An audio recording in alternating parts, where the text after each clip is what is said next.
The Beverly Hillbillies.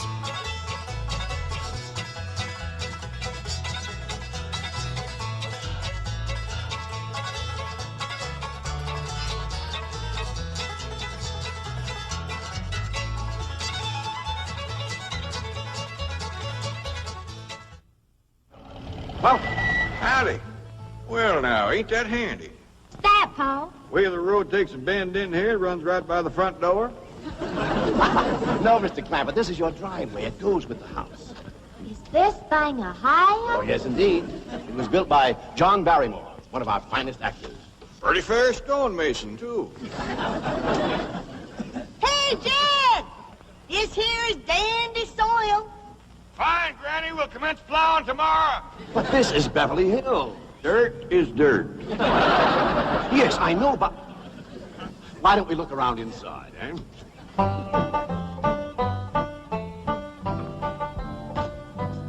Well, here we are. I hope you're going to like this place I picked out for you.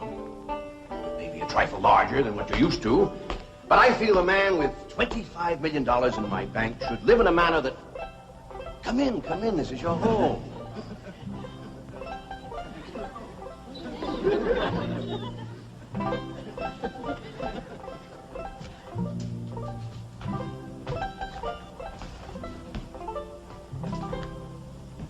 As I say, it may be a bit more than you're used to, but I'm sure you'll be comfortable. Now, my secretary will be over right away to help you with the hiring of servants or whatever problems you may have. She's a very efficient girl, Miss Hathaway. Jed? Jed? Jed? You and Jethro fetching my stove so I can get some victuals to cooking? Oh, you have a beautiful stove. Thank you. Fetch it in, Jed. You scare up some wood, Ellie. No, I mean you have a stove already installed in the kitchen. Where's that? I'll show you. Excuse us. Ellie, you go with Granny. She'll still need you to fetch some wood. Sure, Pa. Uncle Jed, guess what? There's a whole nother house up here. Jethro, come down from there. Like as not that belongs to somebody else. This is your kitchen. Oh, and here's the stove. The last word in food preparation. And speaking of food, you'll find everything you could possibly want stored right in here, eh? Huh? Well, I'll leave you ladies to your culinary delights. Au revoir. Bon appetit. Talks gibberish. You seem to set a great deal of store in this here stove, Granny. Well, we'll see. Ellie, you run out and fetch some wood. I'll get a fire to going in here and we'll see. Jethro, I hope it's all right for you to be missing school. Oh, sure, Uncle Jed. They ain't straight in the 5th grade. You in the 5th grade already? Starting this year. Don't seem like no time at all since I went with your ma to get you started in the 1st grade. You was 6 years old. No bigger than that. We drove clean over to Oxford so you could go to the same school your pa went to. You wouldn't know that town today, Uncle Jed. Oxford? Yes, sir. Well, that town has growed and spread out and built up and just kept getting bigger and bigger. Where today, why, I bet you there must be at least 3 or 4 dozen people living there. A place like that's all right to visit, but I wouldn't want to live there. Do you have any assistance? No, thank you, Mr. Drysdale. We were just talking about Jethro here getting back to school. Oh, well, we have some excellent educational facilities out here, Mr. Clampett. Where do you go to school, Jethro? Oxford. Yeah, you see, Jethro's ma, that's my cousin Pearl. She married an Oxford man, so naturally Jethro, he goes to school there, too. I'm the champion crawdad eater. At Oxford? Jethro put away 3 buckets of crawdads. 4. And he's learned to cipher and everything. Cipher some for Mr. Drysdale. 1 and 1's 2. 2 and 2's 4. 4 and 4's 8. I have to take off my shoes to get any further than that. Never mind. I'm sure we're thinking of two different Oxfords. You see, there's one that's very, very famous and very old. That's where Jethro goes to school. Been there since pioneer days. That's how come it got its name. It's where the oxen used to ford the river. So folks took to calling it Oxenford, and later on got shortened to Oxford. Well, I'll be running. Oh, by the way, here are your keys. My secretary should be over very soon. Well, thank you very much, Mr. Drysdale, for everything you've been doing for us. Oh, it's my pleasure, Mr. Clabbett. You see, I'm not only your banker, I'm your next-door neighbor. Well, say, how ain't that nice? Well, now, why don't you bring your missus over tonight for supper, and I'll have Granny womp up a mess of grits and hog jowl. Well, you see, right now my wife is in Boston. Oh, that's too bad. When'll she be back? Not too soon, fortunately. I'll see you later. Well, thank you, Mr. Drysdale. So long. Uncle Jed, you reckon one of these days I can have me a little bitty old taste of Granny's moonshine? Now, Jethro, you know the family rule about Granny's moonshine? You get your first taste on your wedding day and not before. Well, Uncle Jed, that might be an awful long time. I ain't even got me no sweetheart. How come? Why, back home, every time I get me a girl, one of them there big fellas would take her right away from me. Maybe out here in Beverly Hills. Paul, could I please have the axe? I gotta split some wood for Granny. Fetch it, Jethro. Ain't this place got a wood pile? Not that I can find. But I found a whole row of black old dead tree trunks, pretty near as high as this height. Is it kind of big for you to tackle? Well, shucks, no, Paul. They're only this big around, and all trimmed and topped and strung together with a black rope, so as no matter which one you cut, the others keep it from falling. Somebody had a right smart idea there. Just the same, I think I'd rather have Jethro do the cutting. Oh, Paul, let me. Ah, cutting trees and chopping logs ain't no work for a girl. I'm just as strong as Jethro. You ain't neither. I am so. You ain't neither. I am so, too. You want to wrestle? Darn too. Now, here. That ain't no fair fight. Somebody's gonna get hurt. Now, yeah, you see? You're getting too rough. Jethro. Person can get crippled from a hold like that. Get up from there. I can't, Uncle Jed. You turn him loose and get up from there before I take the strap to the boot. Now, here, you get out there and chop down one of them tree trunks and saw Granny some nice logs. Yes, sir, Uncle Jed. Could have whooped you if you hadn't tripped me. Happy? Come back here and sit down. I want to talk to you. Whoop them fair and square, and I'll do it again. You won't.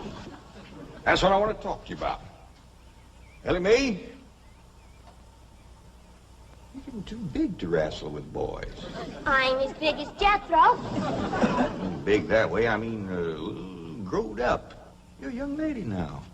You gotta start minding your manners and fixing yourself up real nice and wearing dresses. Paul, folks would call me a sissy. It ain't sissy for girls to act like girls. You see, Ellie, I raised you like a boy, and I was wrong to do it. I reckon every man liked to have a son, and you was my only young'un. And when your ma passed away, I just decided to turn you into a boy. By the time Granny come to help out, you was too wild to tame. By thunder, you could outrun, out-climb, out-fight, and out-shoot every boy in them hills. I still can, Paul. But it ain't fitting. It ain't right for folks to go against nature. Now look at old Duke. Reckon we could turn him into a cat? Of course not. That's right. Because nature made him into a dog. Just the same way nature made you into a girl. Here lately, she's getting more and more positive about it. You mean my years has grown? No, nothing like that. You're pretty. Oh, Paul. I know you don't like it when I say that, but you like it when the young fellas around here come in saying it, and they will. Only they'll probably be using words, fancy words I won't even understand. But Ellie Mae, ain't nobody can ever tell you how pretty you really are except me. You're the living picture of your mom.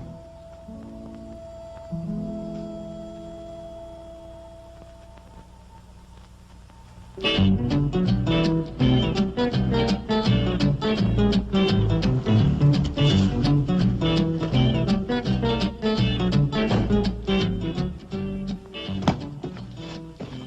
still here? I thought you were going up to the Clampett estate. I didn't think it prudent for us both to be absent simultaneously. In the event of crises... The only crises you have to worry about right now is keeping Mr. J.D. Clampett happy. Now get up there. Tell me, how did you like the flamingos? What flamingos? I thought pink flamingos around the swimming pool would add a rather elegant touch. Mr. Clampett is not a man educated to elegance. That will take time. Right now, there are more pressing problems. Of course, getting settled, the servant problem. Well, whatever they are, just get up there and solve them. Now, J.D. Clampett is this bank's largest depositor, and I'm making his satisfaction your responsibility. I accept the mantle of responsibility with which you have cloaked my shoulders. And I shall so conduct myself that if this great financial institution shall last 1,000 years, people will still say, this was their finest hour. Handy wood, all right. Got a lot of pitch and tar in it. Ought to burn real good. Yeah. That flimsy grate holds up. Granny, this is top of that tree trunk. You want I should split it up too? No, just leave it outside. Yes, sir. This place ain't even got a wood box. Yeah, folks don't need much wood out here. Remember what Pearl said? It don't get cold. Yeah, I remember. It might not get cold in the day, but it sure freezes solid at night. How you know? I'll show you how I know. Every bit of food in this here storage bin is froze harder than a rock. Yes, froze.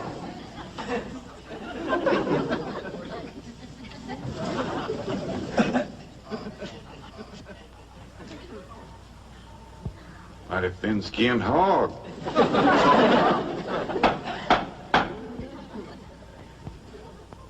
But I'll be doggone. Take me 2 days to thaw out that ham before I can ever cook it.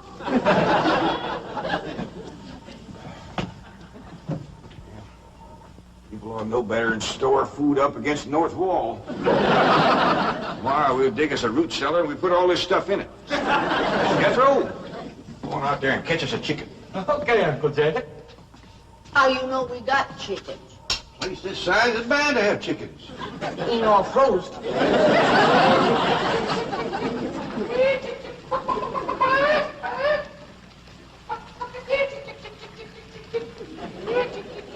Chick, chick, chick, chick, chick, chick, chick.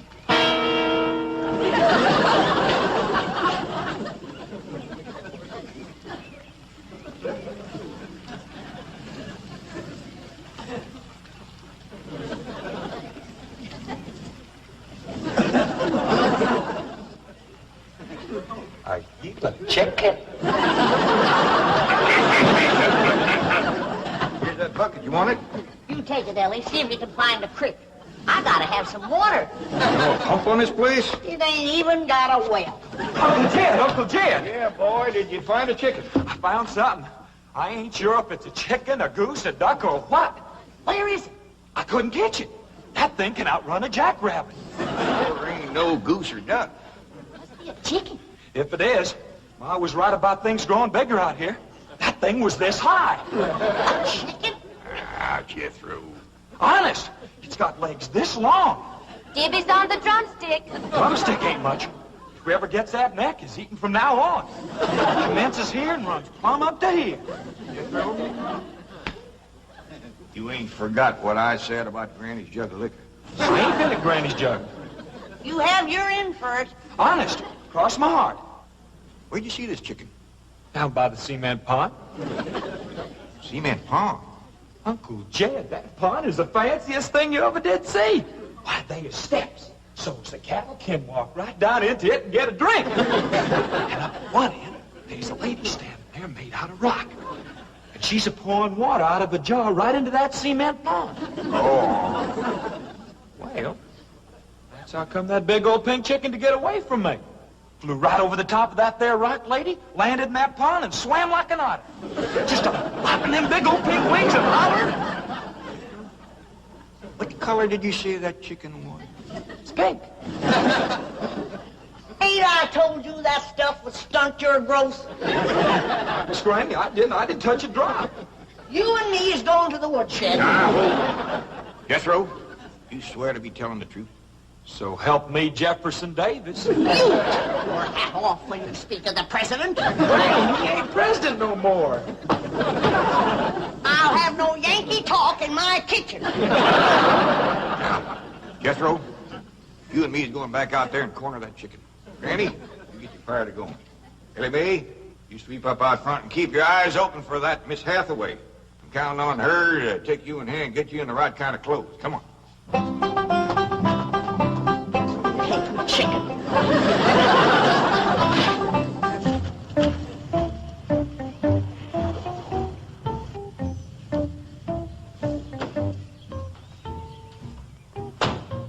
You there, young man? I ain't a young man, but I sure do thank you for thinking so. Good heavens, you're a girl. Yeah. I'm Jane Hathaway, executive secretary to Mr. Drysdale. And you, I take it, are a domestic of some sort? Cleaning girl, housemaid? Just what are your duties with Mr. Clampett? Well, he sent me out here to sweep up, but he said you'd take me in hand and get me in the right kind of clothes and everything. Indeed, I shall. We have a complete servant's wardrobe from chef to chauffeur. Come with me. What in the name of Thomas Chippendale is this? Has Mr. Clampett seen this disgraceful and unsightly mound of debris? Oh, yes, ma'am. This is all his. Oh, what charming antiques. Just like you said, Jethro. Rock lady pouring water into a cement pond. Yes, sir. And over there's where I seen that great big pink chicken. Only thing is, it don't sound like a chicken. It makes a kind of hollering noise.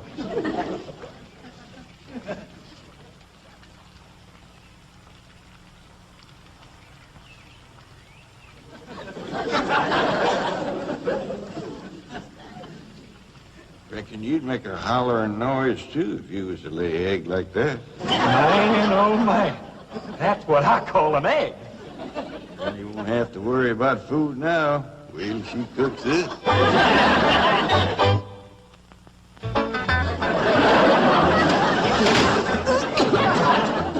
That flame city stove don't draw worth nothing. Granny, look at this egg. What's all the smoke? Stove don't work. Probably just a stuffed-up flue. Ain't got a flue, ain't even got a stovepipe. Well, I'll get the shovel and a hoe and rake it out of there. Here, you keep this egg.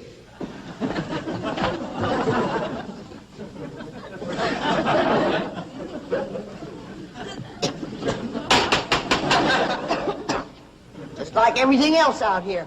Froze solid.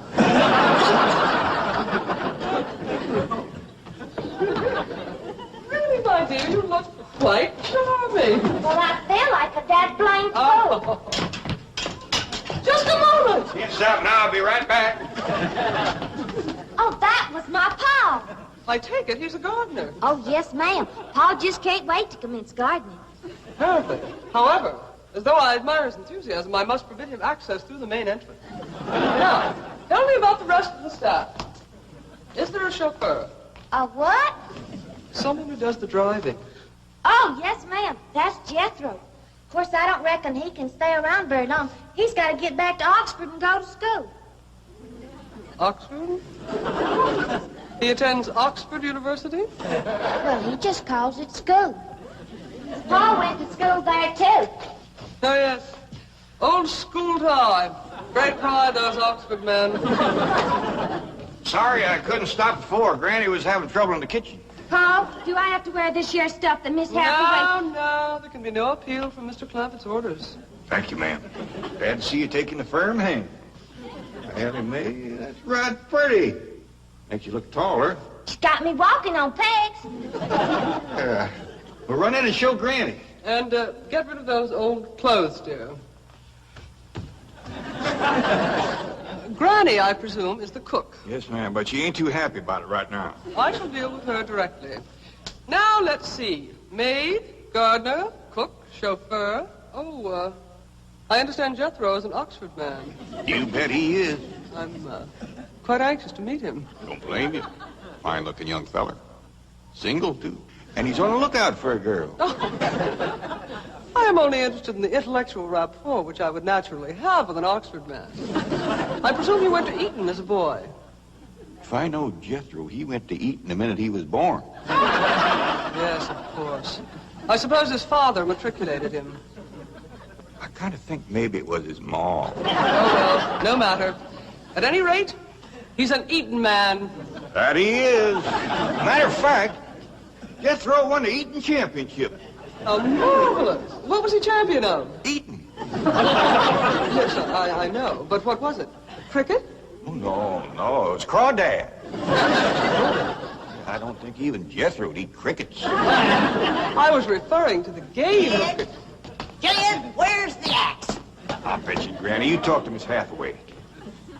And just why does Cook need an axe? I've hit this with everything I could lay a hand to. I even whomped it with an iron skillet. You are supposed to hit it with a croquet mallet. All right, where is it? I don't think I'll tell you.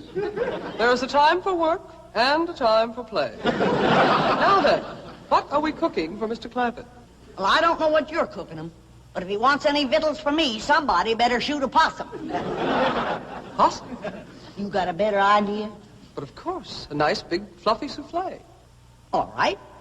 You shoot it and you skin it. You don't even know what a souffle is. What kind of a cook are you? I'm a cook with a stove that don't draw, food that's froze solid, chickens that can't be caught, eggs that can't be broke, and a smart alecky city woman telling me my business. That's what kind of a cook I am. Mind your tongue, little woman. I can have your job. You sure can, and the sooner the better. Jethro's coming, and just wait till you see what he's got. Thank heaven. Now I can have an intelligent conversation. Look, Granny, I caught that big chicken. I hope it ain't as tough as its egg. That is a flamingo. Oh, no, ma'am. That's my nephew, Jethro. Jethro, say hello to Miss Hathaway. I didn't mind him. That's the big dangest chicken you ever did see. You go to school at Oxford? Yes, ma'am. I'm in the 5th grade. Stop bragging and wring that chicken's neck. Ellie Mae! No, stop, you barbarians. Don't harm one feather of that beautiful bird. I've taken just about as much as I'm going to take from you. Yeah, Granny. Ellie, you get the fire going under the big kettle outdoors. Young lady, where is your maid's uniform? I ain't going to work. Oh, yes, you are. No, I ain't. Oh, yes, you are, if I must subdue you forcefully. I wouldn't try that. Tried to tell you. I'll set on her, Ellie. You get the fire to go. Now, here, Granny. Come on, let her up. Get off of her. You are discharged. All of you. Sacked.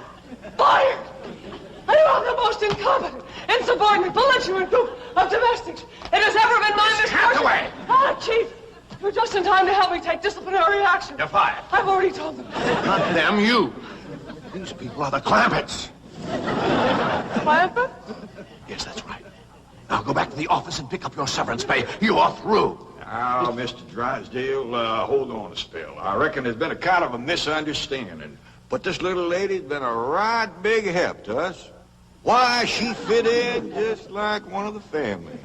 Matter of fact, her and me is going out hunting. Ain't that right, Miss Hathaway?